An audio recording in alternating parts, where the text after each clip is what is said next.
In today's video, I'm going to teach you how to edit images on Squarespace. By the end, you'll know exactly how to find your image, open the built-in editor, make key adjustments, and save your changes confidently. First, head to squarespace.com and sign in if prompted. Once you're in, look to the top right corner of the screen and click your profile icon. From the menu that appears, choose Account Dashboard. This takes you to a list of your sites. Select the site where the image lives so you're working in the right place. Next, click Edit Site to open the visual editor. When the site preview loads, click Edit to enable inline editing on the page. Now browse to the page and section that contain the image you want to update. Take a moment to hover over the content so you can see the editable blocks. When you find the image, click it to bring up its controls. You'll see a small pencil icon. Click that to open the image block settings.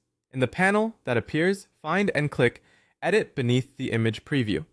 This launches Squarespace's image editor, where you can make adjustments without leaving the page. Start with the essentials. Adjust brightness to lighten or darken the photo, and tweak contrast to increase separation between highlights and shadows. A small change usually goes a long way. Use the preview to gauge how it affects your overall design. If the image looks dull, try a modest boost to saturation for richer color.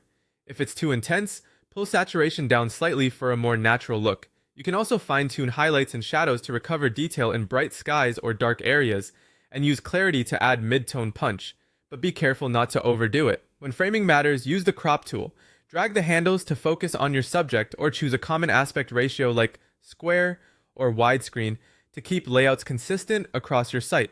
If you prefer a stylized look, explore filters. They're a quick way to establish a mood, but aim for subtlety so your images feel cohesive with your brand.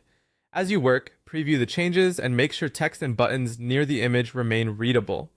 When you're satisfied, click Save. Squarespace will apply the edits and return you to the page. Review the page one more time to confirm everything looks polished on the canvas. That's it. You've edited an image directly in Squarespace, adjusted its tone and composition, experimented with filters, and saved your changes. Thanks for watching and happy designing.